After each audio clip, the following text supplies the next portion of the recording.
گریه سنگین، نوری تازه میدمد در خاک زخمی زمین. بذری زنده میروید از در آوایی زنده، از اشک ترانه‌های نو. باد نجوا میبرد از دلهایی که نشکستن. دریا دوباره امید میکشد و ترس از نور میگریزد.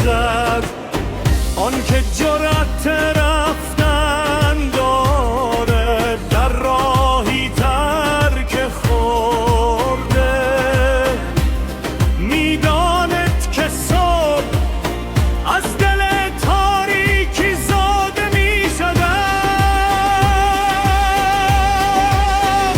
ایران آزادی را تن بس میکنم، ایران پرستر برمیخیزد، ایران نور را برمیگزید، ایران راه دل را دنبال میکند.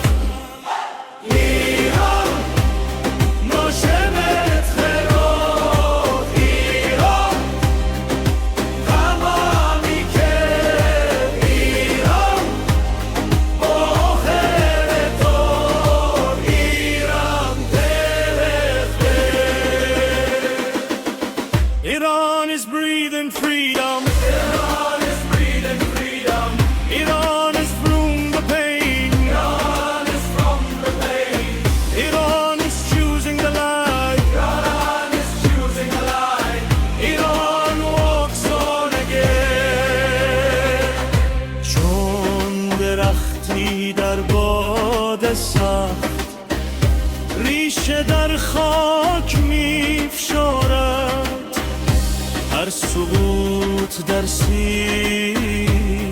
برای برخاستنی نیرومندر.